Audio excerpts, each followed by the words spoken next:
तो फ्रेंड्स आज हम लोग सॉल्व करेंगे आरआरबी एनटीपीसी के प्रीवियस पेपर सॉल्व करेंगे। जैसे कि आप लोग देख सकते हो, तो आज हम लोग सॉल्व करने जा रहे हैं आपका 19 अप्रैल के पेपर को, जो कि आपका थर्ड शिफ्ट में पूछा गया था।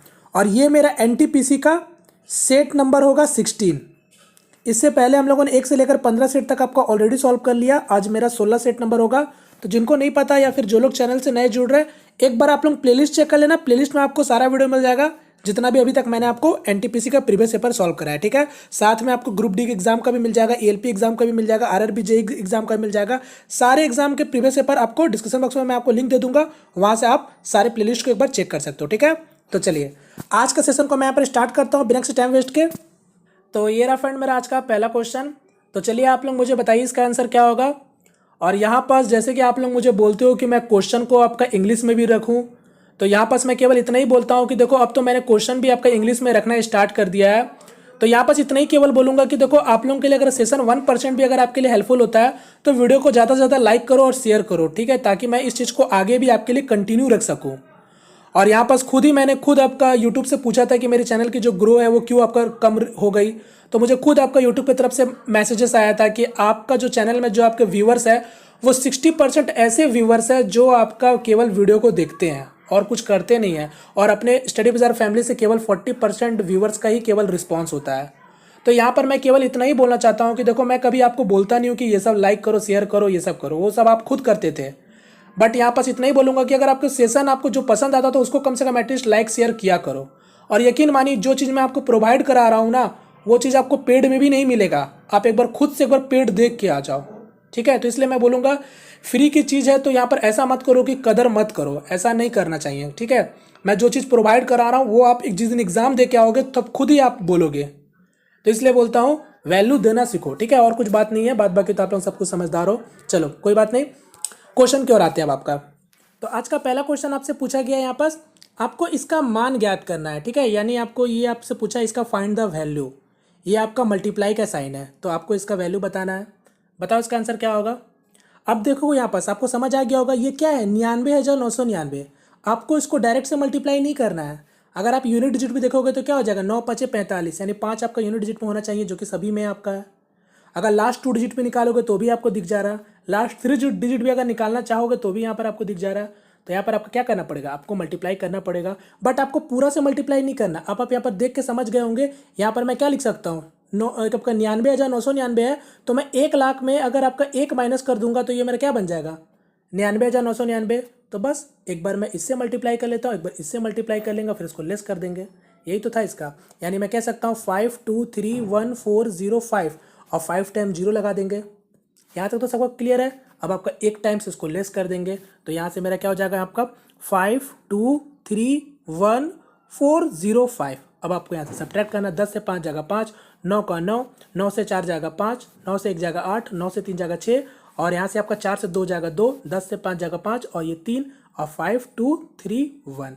अब यहाँ पर आंसर देख लो। तो यहाँ पर करेक्ट आंसर कौन सा हो जाएगा मेरा, 8595, यानी करेक्ट आंसर हो जाएगा ऑप्शन नंबर 3। क्लियर। उम्मीद करता हूँ सभी लोगों को समझ आया होगा। अगर आपको चीज़ें समझ आ चुकी है तो आपको इतना कुछ करने का जरूरत नहीं है, क्योंकि मैं आपको केवल बता रहा हूँ कि ये हो कैसे रहा। समझ रहे हो तो आपको डायरेक्ट से सॉल्व करना है, ठीक है। चलिए नेक्स्ट क्वेश्चन की ओर बढ़ते हैं। नेक्स्ट क्वेश्चन इसको ट्राई करो जल्दी जल्दी आप लोग। यहाँ पर भी नॉर्मल सा क्वेश्चन है, समझ चुके होंगे। a + b 90 डिग्री है, a और b का रेशियो 2:1 है। आपसे पूछा है 10a रेशियो 10b का अनुपात पूछ रहा है, ठीक है। 10a और 10b का अनुपात पूछ रहा है, यानी रेशियो फाइंड करना है। यहाँ पर अगर a और b अगर मेरा 2 और 3 1 के अनुपात में है तो मतलब टोटल रेशियो कितना हो जाएगा, 3 हो जाएगा। अब ये 3 किसके बराबर होगा, 90 डिग्री के बराबर होगा। 1 का वैल्यू 30 डिग्री, यानी आपको पता चल गया एंगल a मेरा जो होगा वो क्या होगा, 60 डिग्री होगा, क्योंकि आपको पता है a और b 2 और 1 का अनुपात में था। यानी आपको पता चल गया 1060 और आपका 1030 का ही वैल्यू पूछ रहा है। तो 1060 मेरा क्या होता है, √3 होता है। 1030 क्या होता है, 1/√3 होता है। तो 1/√3 होता है, ध्यान दीजिएगा 1/√3 होता है। तो मेरा 1 और √3 ऊपर चला जाएगा, यानी मैं कह सकता हूँ 3:1, यानी करेक्ट आंसर हो जाएगा option first. Clear. Next question इसको ट्राई करो। यहाँ पर बोला यदि एक त्रिभुज के कोण का अनुपात 4 और 5 और 6 में है तो सबसे छोटा कोण का मान ज्ञात करें।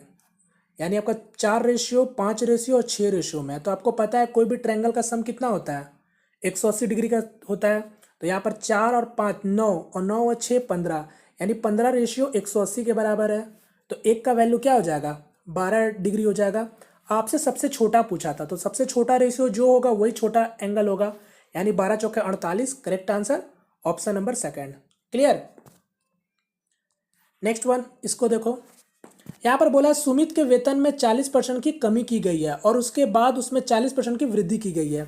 उसके वेतन का अंतिम हानि प्रतिशत ज्ञात कीजिए। ठीक है, और यहाँ पर मैंने जो क्वेश्चन को आपका इंग्लिश में किया वो मैंने गूगल के आपका ट्रांसलेट की मदद से आपका किया है। ठीक है, तो उम्मीद करता हूँ सब कुछ आपको समझ आएगा। अगर थोड़ा बहुत इधर से उधर लगे तो आप चीज़ों को समझ लेना। ठीक है, तो यहाँ पर नॉर्मली आपसे नेट चेंजेस पूछ रहा है, तो आपको पता है अगर पहले सुमित का वेतन अगर 40% कमी हुई है यानी -40, फिर बाद में आपका क्या हुआ 40% इंक्रीमेंट हुआ है +40, और आप जानते हो नेट चेंजेस का यानी 40 × 40/100, ये डायरेक्ट से आप निकाल सकते हो या फिर 100 मान के भी आप निकाल सकते हो।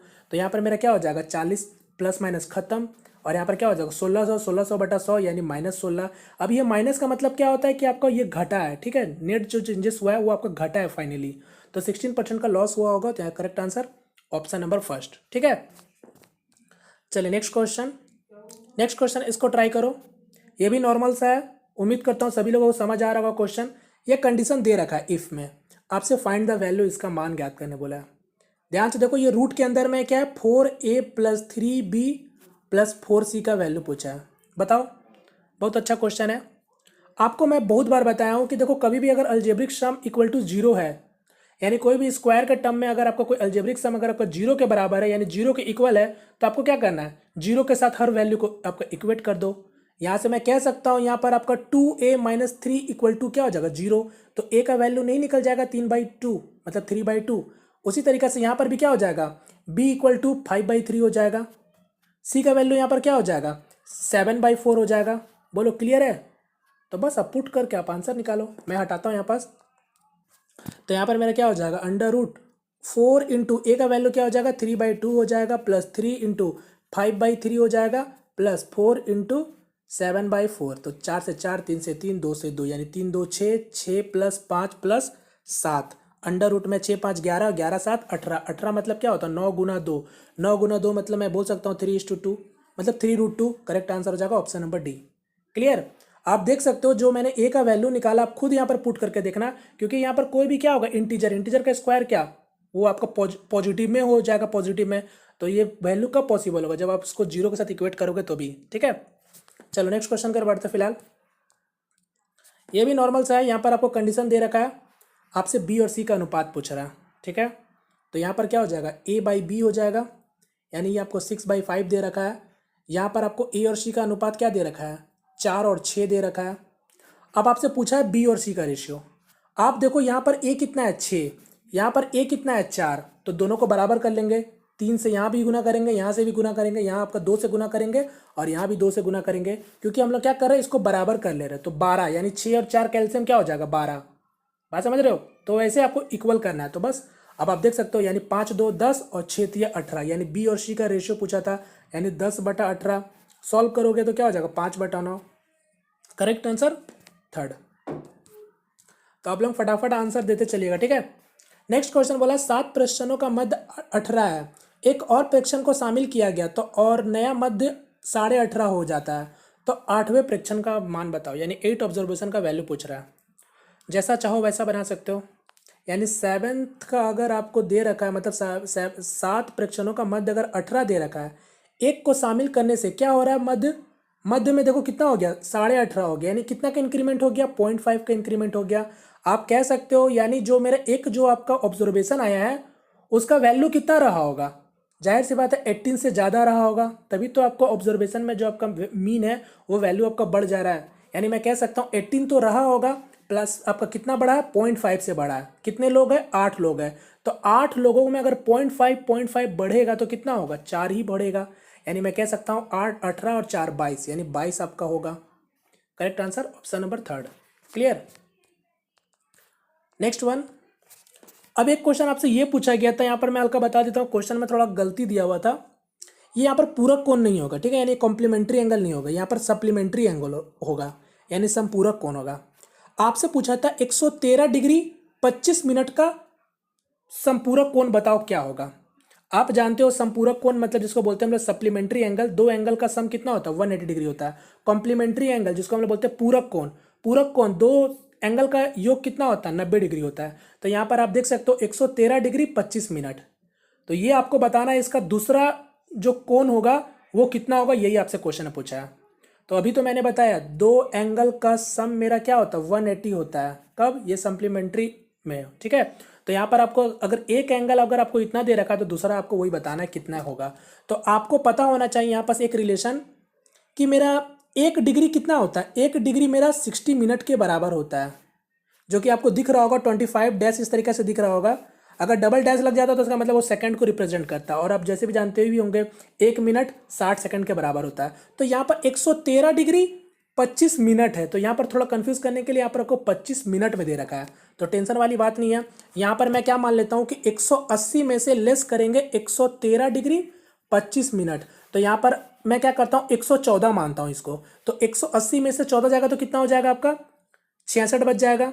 अब आपको पता है ये मैंने कितना माना था 114, जबकि कितना है 113 डिग्री 25 मिनट। तो एक को मैं हटा दे रहा हूँ और एक आपका डिग्री कितने के बराबर होता है 60 मिनट के बराबर होता है। तो 60 में से 25 घटा देंगे यानी कितना हो जाएगा 35 हो जाएगा। तो आंसर हो जाएगा ऑप्शन नंबर सेकंड, ठीक है। चलो नेक्स्ट क्वेश्चन, इसको ट्राई करो जल्दी ले आप लोग। यहाँ पर बोला सुरेश एक लग्जरी नाव से 4 घंटे 15 मिनट में नदी का धारा की दिशा में 34 किलोमीटर की दूरी और 3 घंटे 10 मिनट में की नदी के धारा के विपरीत दिशा में 19 किलोमीटर की दूरी तय करता है। वर्तमान में नदी की प्रवाह की गति क्या है, ठीक है, सिंपल सा है।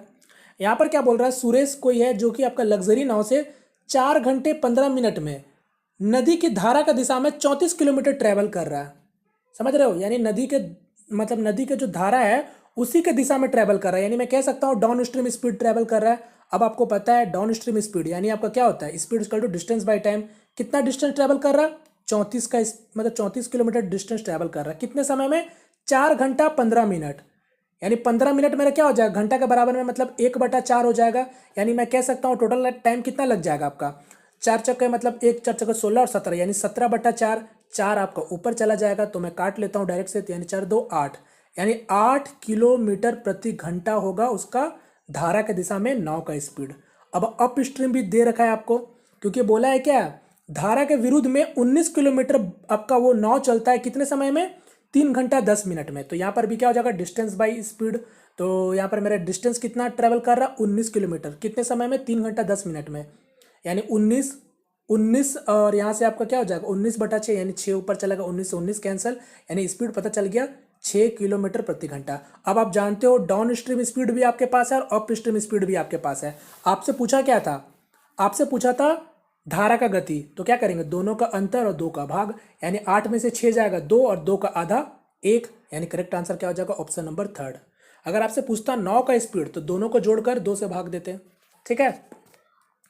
तो उम्मीद करता हूँ ये सब चीज़ सब आपको पता होगा, अगर नहीं पता तो जरूर से आप जाकर पहले पढ़ लीजिए हल्का बेसिक। तो मैंने ये सब भी बता रखा है बोर्ड स्ट्रीम सारे चैप्टर में आपको मोस्टली चैप्टर जितने भी वो करा चुका हूँ। चलो नेक्स्ट क्वेश्चन इसको ट्राई करो, ये ट्रिग्नोमेट्री क्वेश्चन है।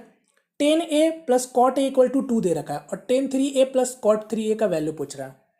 यहाँ पर कोई भी आंसर आपका सही नहीं है, ठीक है, तो ये गलत आपका था। बताओ इसका आंसर क्या होगा।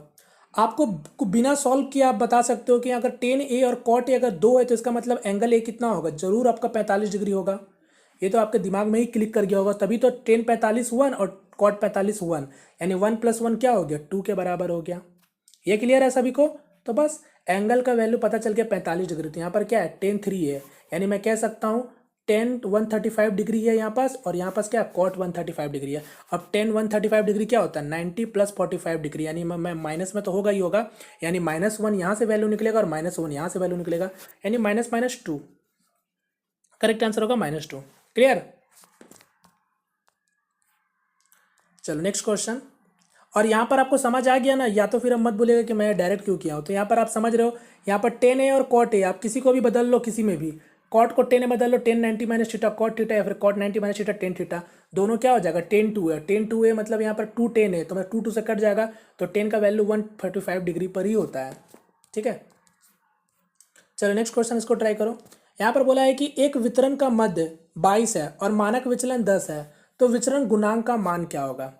तो ये आपका स्टैटिस्टिक्स से क्वेश्चन है। मैं आपको बता चुका हूँ कि एनटीपीसी में बने थे क्वेश्चन काफ़ी ज़्यादा। तो यहाँ पर आपसे क्या पूछा है, यहाँ पर आपसे पूछा है कॉफिशिएंट वेरिएंस, ठीक है। यानी आपका फॉर्मूला क्या होता है, सबसे पहले सीबी का फॉर्मूला होता है क्या, S D by mean into 100%। तो बस यहाँ पर पुट कर दो। यहाँ पर आपका क्या क्या दे रखा है, आपका मानक विचलन आपका 10 दे रखा है, गुना 100 हो गया, और बटा में क्या है मीन, मीन आपका 22 दे रखा है। सॉल्व करो तो 2 से काटेंगे तो 5 बार में और ये 11 बार में, यानी 500/11। 500/11 मतलब क्या हो गया, 11 चौके यानी 4 से ही जाएगा, यानी करेक्ट आंसर क्या हो जाएगा, ऑप्शन नंबर फर्स्ट हो जाएगा, ठीक है। चलिए नेक्स्ट क्वेश्चन, इसको देखो, इसको ट्राई करो, बताओ इसका आंसर क्या होगा जल्दी से।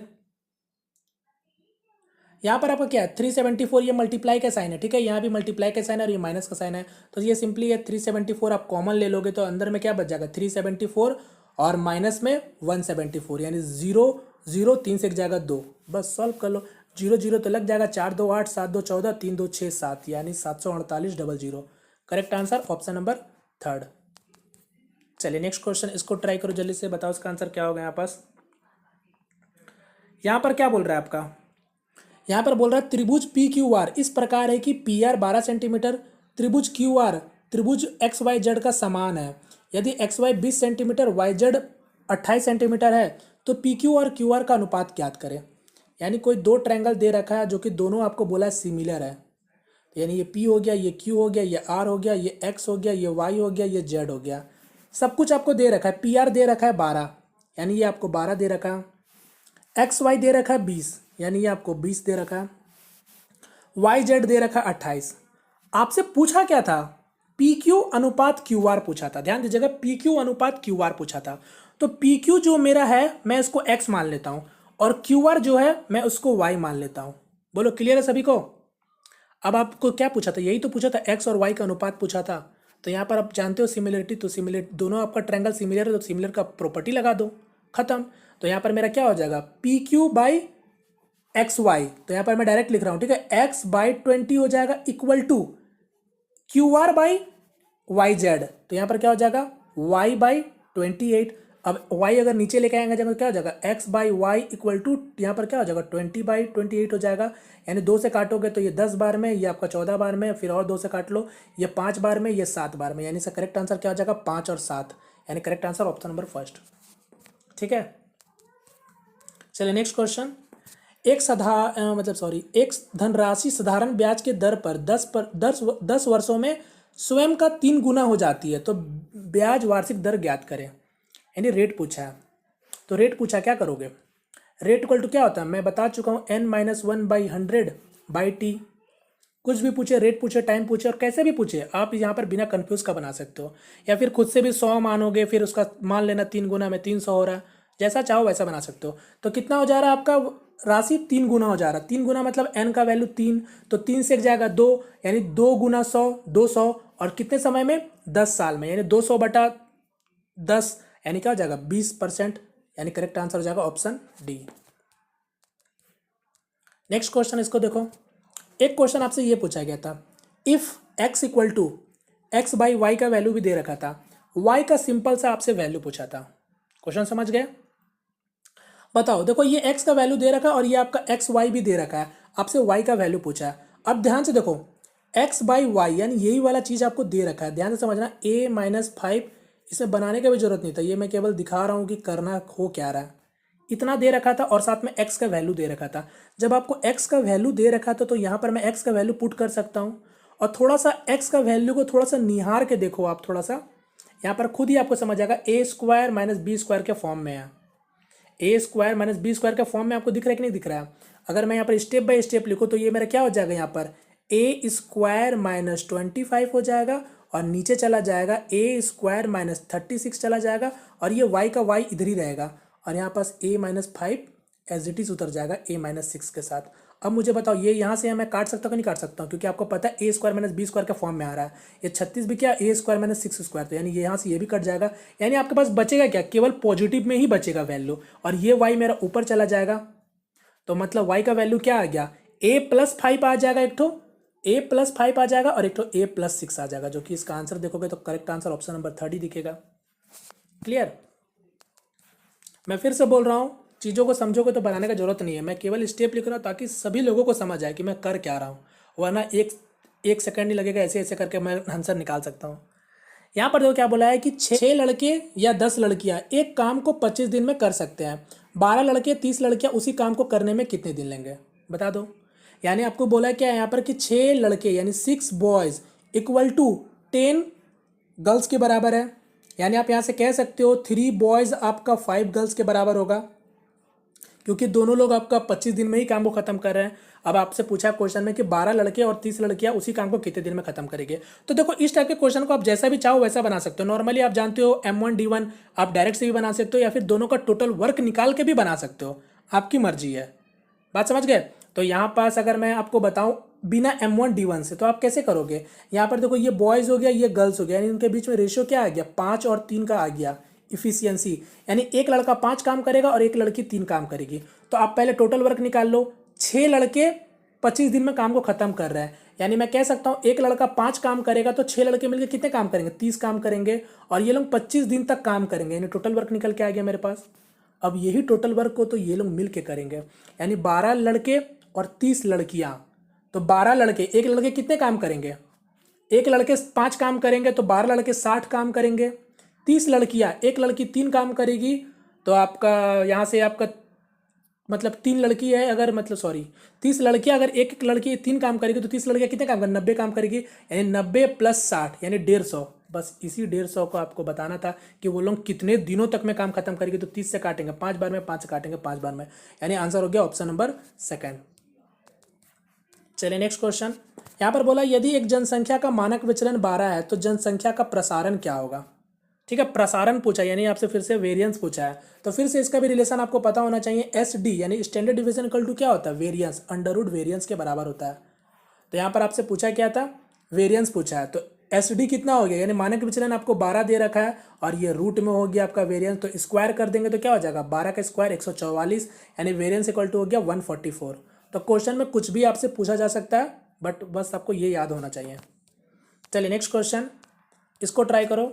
यहाँ पर बोला यदि P वह सबसे बड़ी संख्या है जिससे 60, 150, 285 को विभाजित किया जाए तो प्रत्येक दशा में समान शेष बचता है, तो P का अंकों का योगफल बताओ। क्वेश्चन समझ गए। यानी बोला है P आपका वो हाईएस्ट नंबर है जब इन तीनों नंबर को डिवाइड करते हैं तो आपका तीनों केस में सेम रिमाइंडर आपका बचता है। तो वही पूछ रहा है कि P डिजिट का सम बताओ क्या होगा। तो आपको पता है यहाँ पर क्वेश्चन में क्या बोला है कि समान शेष बचता है, बट ये नहीं बताया गया है आपको कि कितना शेष बचता है। ये नहीं बोला क्वेश्चन में कि 1 शेष बच रहा है कि 2 शेष बच रहा है या 3 शेष बच रहा है, यानी कितना रिमाइंडर बच रहा है ये नहीं बोला, बस कितना बोला कि इक्वल आपका रिमाइंडर आपका बच रहा है। तो आप जानते हो अगर मेरे पास 3 ठो अगर आपको दे रखा है 60, 150 और 285, अगर इन तीनों का अगर आप HCF निकालोगे तो वो क्या होगा, पूरा कंप्लीटली इसको डिवाइड कर देगा, यानी इसको पूरा पूरा डिवाइड कर देगा। कुछ शेष ही, कुछ मतलब कुछ शेष ही नहीं बचेगा आपका, कुछ भी शेष नहीं बचेगा ना जब आप HCF निकालोगे। तो यहाँ पर सिंपली आपको क्या करना पड़ेगा, तीनों नंबर के बीच में जो डिफरेंस होगा उसका आप क्या करो, HCF निकाल लो, तब मेरे को अब मिल जाएगा वो। तो यहाँ पर मैं कह सकता हूँ यहाँ पास मेरा 150 - 60 ये क्या हो जाएगा, मेरा 90 हो जाएगा। उसी तरीके से सबका सबके साथ निकाल लेंगे 60, और यहाँ पर आपका 285 का निकाल लो, यानी 285 - 60। तो यहाँ पर क्या हो जाएगा, 5 का 5, 8 से 6 2, और यहाँ पर क्या हो गया 2, यानी 225 हो गया। और एक आपका किसके साथ बच गया, 150 और 250, यानी 285 - 150, यहाँ से कितना हो गया 85 और 135 हो गया। अब इन तीनों का आप क्या करो, HCF निकाल लो। ठीक है, HCF ये 90 होगा ना, ठीक है। अब इन तीनों का HCF निकाल लो, आपको वो नंबर मिल जाएगा। जब तीनों को आप भाग दोगे किसी से भी तो आपका रिमाइंडर हर केस में सेम बचेगा। क्लियर, क्योंकि अगर हम इन तीनों का HCF निकालते तो मेरा क्या होता, रिमाइंडर तीनों में क्या होता, 0 0 आता। बात समझ रहे हो। तो यहाँ पास बस, तो यहाँ पर अब मैं निकाल रहा हूँ, तो यहाँ पर सबसे छोटा नंबर कौन सा है, 90। 90 से ही मैं पुट करके देखना को कोशिश करता हूँ। तो 15 6 90, यानी 15 तो आपका 225 को भी कर देगा और यहाँ पर 135 को भी डिवाइड कर देगा। 6 की बात करेंगे तो 6 2 यहाँ पर मिलेगा नहीं कभी भी, यानी 3 तो मिल जाएगा आपका, फिर भी 3 मिल जाएगा, यानी 15 3 45, यानी 45 इसका HCF हो गया। 45 वो मेरा नंबर है जो आप तीनों को भाग दोगे तो शेषफल आपका सेम बचेगा। यानी अब इसी 45 का सम पूछा था, यानी 4 + 5 कितना हो गया 9, यानी करेक्ट आंसर हो जाएगा ऑप्शन डी। क्लियर। चलो नेक्स्ट क्वेश्चन। यहाँ पर बोला है कि x 4 मिनट में 60 पृष्ठों का प्रतिलिपि कर सकता है। x तथा y दोनों मिलकर 30 मिनट में 750 पृष्ठों का प्रतिलिपि कर सकते हैं। y कितने मिनट में 100 पृष्ठों का प्रतिलिपि कर सकता है, बताओ। यानी x जो है वो 60 पेज पढ़ सकता है 4 मिनट में, यानी 60 पेज पढ़ेगा 4 मिनट में, तो 1 मिनट में कितना पढ़ेगा, यानी 15 पेज पढ़ेगा। दोनों मिलकर आपका 750 पेज पढ़ पा रहा है 30 मिनट में, यानी x प्लस वाई दोनों मिलकर 750 पेज पढ़ रहा है 30 मिनट में, तो 1 मिनट में कितना पढ़ेगा मिलकर, यानी आपका 1 मिनट में दोनों मिलकर 25 पेज पढ़ पाएगा। अब चूंकि आपको पता है कि x आपका 1 मिनट में केवल 15 ही पढ़ पा रहा है, तो इसका मतलब y कितना पढ़ेगा, बचा 10, यानी आपको पता चल गया कि y 1 मिनट में 10 पेज पढ़ सकता है। तो क्वेश्चन में बोला है कि 100 पेज को पढ़ने में कितना समय लगेगा, तो 100 पेज को पढ़ने में अगर एक मतलब 1 मिनट में 10 पेज पढ़ रहा तो 100 पेज पढ़ने में 10 मिनट लगाएगा। तो करेक्ट आंसर थर्ड। इसको ट्राई करो जल्दी से। अब यहाँ पर क्या बोला है, 5 वर्ष के बाद मयंक की आयु अपने पिता का आयु का 3/5वां भाग होगी। 5 वर्ष पहले उनकी आयु का अनुपात 2 और 5 था, तो मयंक का वर्तमान आयु ज्ञात करें। तो नॉर्मल सा क्वेश्चन है, बताओ उसका आंसर क्या होगा। यानी 5 वर्ष पहले, ये आपका बात का ना, 5 वर्ष बाद उनका आयु क्या था, मयंक का आयु 3/5 हो जा रहा है, यानी आपका पिता का, यानी मैं कह सकता हूँ ये अगर मयंक है, ये फादर है, तो फादर 5 है, तो मयंक आपका 3 होगा। फिर बोला है 5 साल पहले, ठीक है, यानी 5 साल पहले का क्या आयु था, 2 और 5 का था, यानी 2 हो गया, ये 5 हो गया। अब आप जानते हो एज का कॉन्सेप्ट में कि एज का डिफरेंस कभी भी नहीं बदलता है, तो यहाँ पर डिफरेंस देखोगे 2 रेशियो का, और यहाँ क्या 3 रेशियो का। तो पहले बराबर करेंगे, तो यहाँ पर मैं क्या करता हूँ 3 से गुना कर लेता हूँ और यहाँ 2 से गुना कर लेता हूँ, तो 3 3 9 और 5 3 15, यानी मैं यहाँ पर लिख सकता हूँ 9 और ये 15 हो जाएगा। और यहाँ पर क्या होगा 2 2 4 और 5 2 10। अब आप पता चल गया, यानी 15 से 10 देखो, 9 से 4 देखो, कितना का अंतर दिख रहा है, 5 का अंतर दिख रहा है। और ध्यान दीजिएगा ये 5 साल बाद का रेशियो और ये 5 साल पहले का रेशियो है, यानी मैं कह सकता हूँ यहाँ पर जो 5 रेशियो का डिफरेंस होगा वो कितने साल के बराबर होगा, 10 साल के बराबर होगा। यानी 5 रेशियो 10 साल के बराबर है, तो 1 रेशियो का वैल्यू क्या हो जाएगा, 2 साल के बराबर होगा। आपसे पूछा था मयंक का वर्तमान आयु, तो मयंक मेरा कौन था, ये मयंक था, ये फादर था, तो किसी को भी आप पकड़ के निकाल सकते हो। तो ये 1 रेशियो का वैल्यू अगर 2 होगा तो 4 का वैल्यू क्या होगा, 8 होगा। मगर ध्यान दीजिएगा ये 8 होगा कब, ये मेरा 5 साल पहले का आयु है, ध्यान दीजिएगा। तो यानी मेरा कह सकते हैं अगर मेरा 5 साल पहले 8 साल का था तो अभी कितना होगा, 8 5 13 साल का होगा, यानी करेक्ट आंसर हो जाएगा ऑप्शन नंबर सेकंड। आप चाहते तो इस रेशियो से भी निकाल सकते थे, क्योंकि आपको पता है 1 रेशियो का वैल्यू 2 है, तो 9 2 18 हो जाएगा। मगर ये याद रखिएगा ये 5 साल बाद का होगा, और आपसे प्रेजेंट का पूछा था, यानी वर्तमान का पूछा था, तो 18 में से 5 घटाते तो भी 13 ही आता। क्लियर। चलिए नेक्स्ट क्वेश्चन, इसको ट्राई करो। चलो ये क्वेश्चन आप लोगों के लिए होमवर्क क्वेश्चन मैं दे रहा हूँ, ठीक है। क्या बोलते हैं, आपको औसत गति आपको निकालना है, बताना मुझे इसका आंसर कमेंट करके क्या होगा, ठीक है। चलिए नेक्स्ट क्वेश्चन के बढ़ते फिलहाल। नेक्स्ट क्वेश्चन फिर से बोला x तथा y के वर्तमान आयु का अनुपात 2 और 1 है। 14 वर्ष के बाद उनकी आयु का अनुपात 29 और 18 का होगा, तो दोनों की वर्तमान आयु का अंतर क्या होगा ये बताना है। फिर से उसी टाइप का क्वेश्चन है, ये हो गया x, ये हो गया y, वर्तमान का दे रखा, यानी आपकी बार प्रेजेंट का रेशियो दे रखा 2 और 1। 14 वर्ष बाद का, यानी मैं कह सकता हूँ 14 साल बाद का रेशियो दे रखा कितना, 29 और ये 18। अभी मैंने बताया डिफरेंस कितना दिख रहा है, 1 का डिफरेंस दिख रहा है। यहाँ डिफरेंस कितना का दिख रहा है आपको, 11 का डिफरेंस दिख रहा है।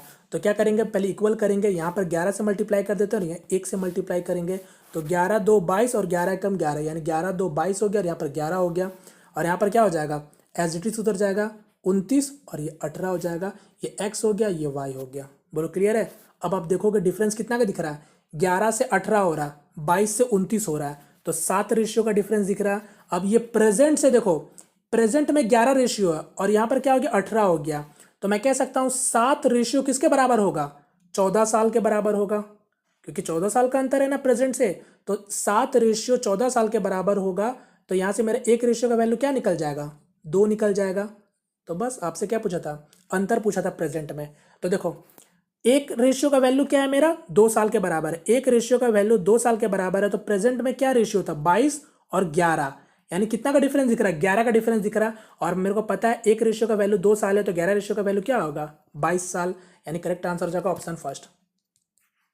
चलिए नेक्स्ट क्वेश्चन, यहाँ पर बोला है कि मेट्रो स्टेशन का ठहराव को छोड़कर मेट्रो ट्रेन की चाल 60 किलोमीटर प्रति घंटा है और स्टेशन का ठहराव सहित ये 48 किलोमीटर प्रति घंटा है, मेट्रो ट्रेन प्रत्येक घंटा में कितना मिनट के लिए रुकती है, ये आपको बताना है। ये क्वेश्चन का मैंने इंग्लिश में शायद टाइप करना भूल गया था, कोई बात नहीं, मैं आपको समझा देता हूँ।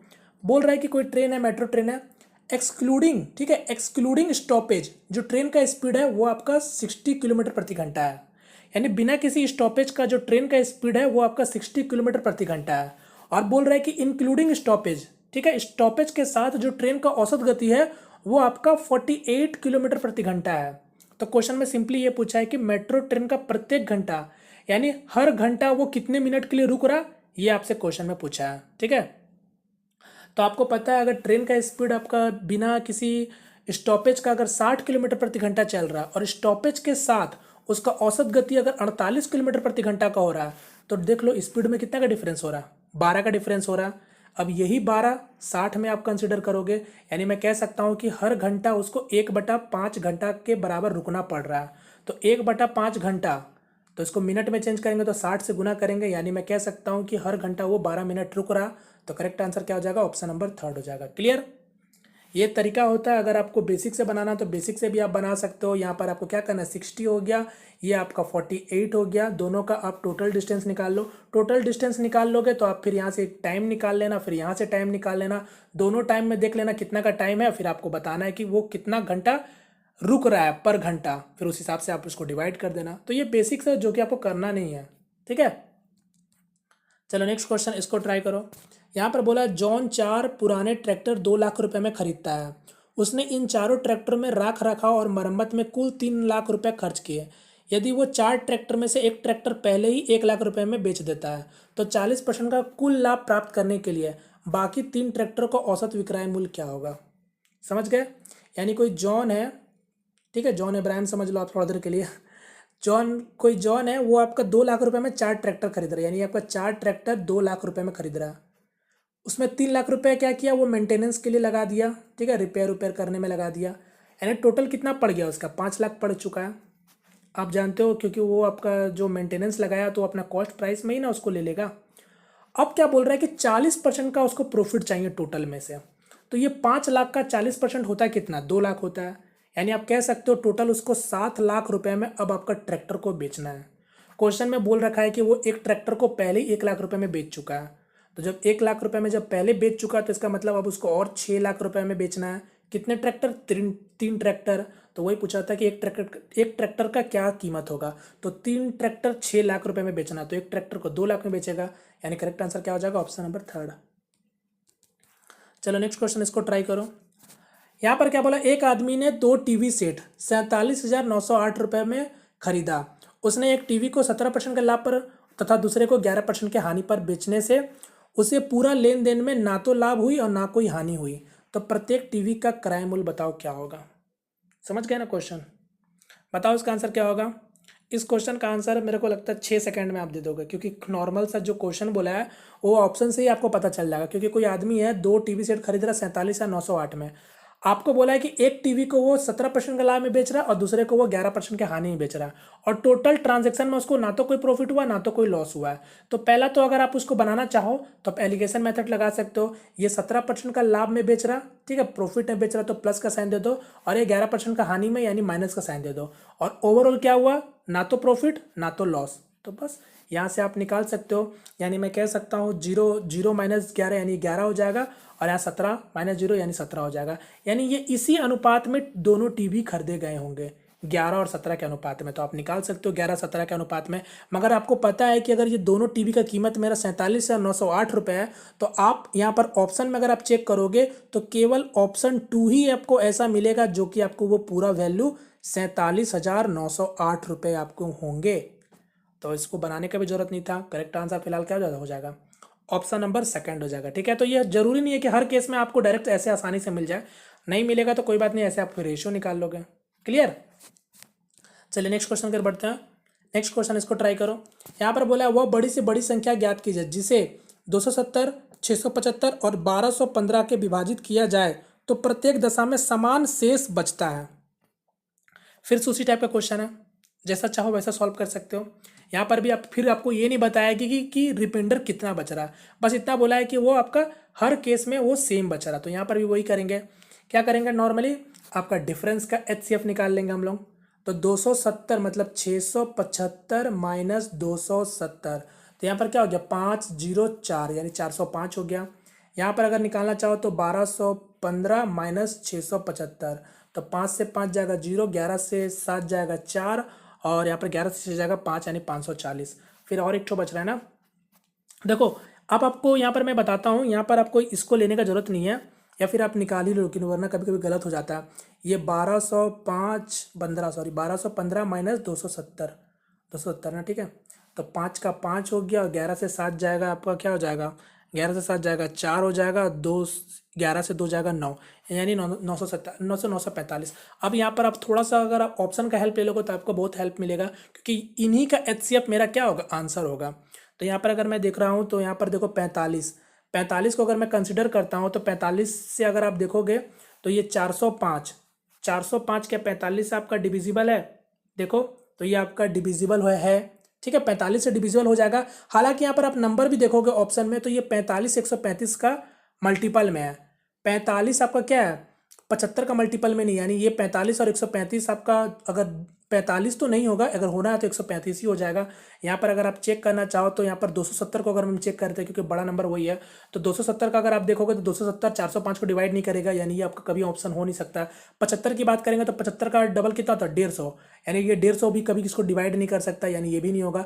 135 की बात करेंगे तो 135 इसको भी डिवाइड कर देगा, 135 540 को भी डिवाइड कर देगा, और ये 945 को भी डिवाइड कर देगा। तो HCF मेरा सबसे बड़ा नंबर क्या हो जाएगा 135, तो करेक्ट आंसर हो जाएगा ऑप्शन नंबर सेकंड। क्लियर, चलिए नेक्स्ट क्वेश्चन कर बढ़ते हैं। नेक्स्ट क्वेश्चन इसको ट्राई करो जल्दी से। यहाँ पर आपको दे रखा कंडीशन, आपको इसका मान बताना। तो ये आपका एक छोटा सा अलजेब्रा का क्वेश्चन है, ध्यान से देखो।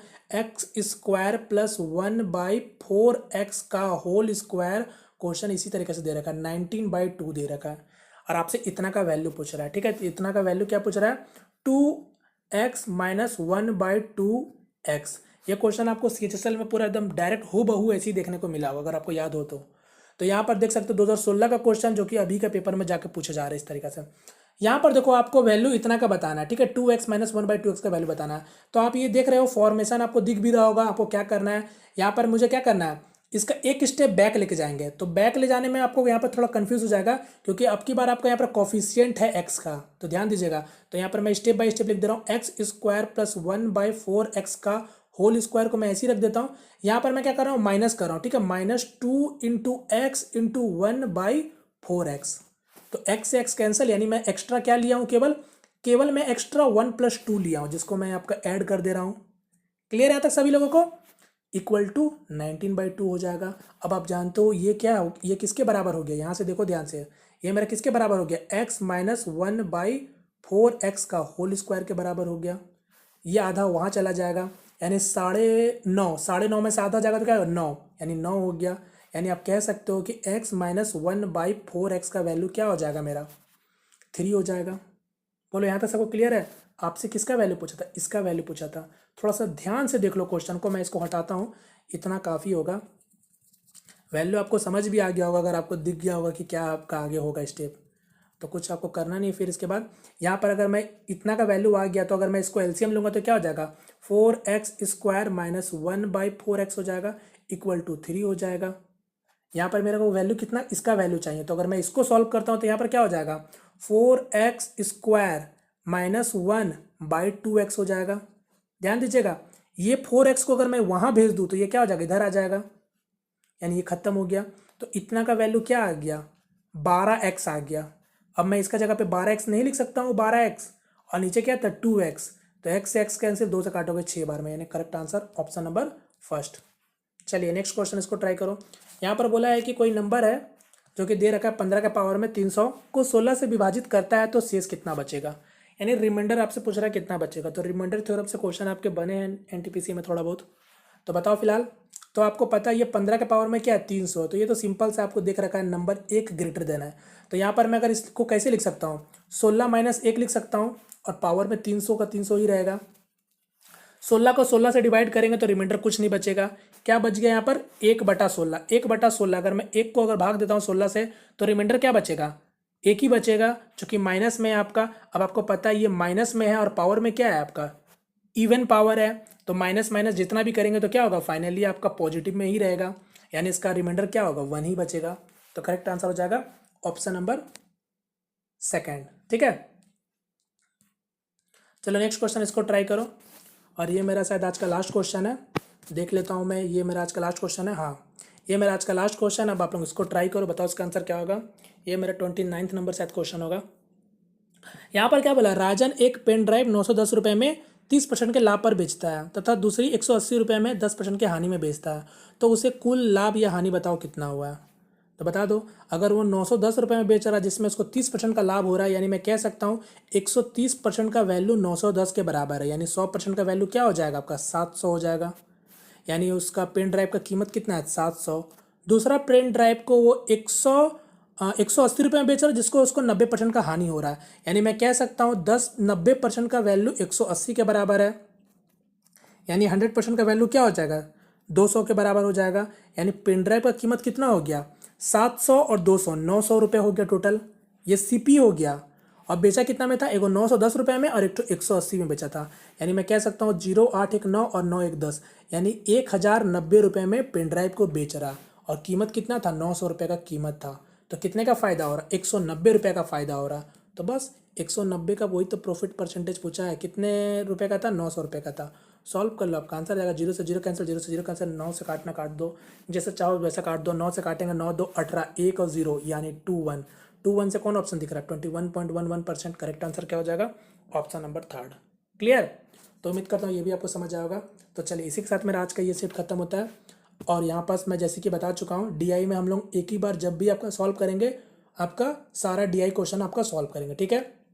क्योंकि डीआई जो था वो बहुत बड़ा था, डीआई जो मैं एक ही स्क्रीन पे नहीं ले पाता हूँ। बाद बाकी आप डीआई एक बार खुद से देखना, डेटा इंटरप्रिटेशन बहुत सिंपल डीआई पूछे जाते हैं, आप एक बार देख लो, चाहे ग्रुप डी के या फिर एनटीपीसी की बात करो, देख लो, ठीक है। चलिए बस आप लोगों को यहाँ पास मैं इतना ही बोलूँगा, प्रैक्टिस जितना हो सके करते रहो, साथ में प्रीवियस पेपर जितने भी पेपर के हैं सब घुमा फिरा के करते रहो, ठीक है। चलिए यहाँ पास मैं वीडियो को बाइंड अप करता हूँ।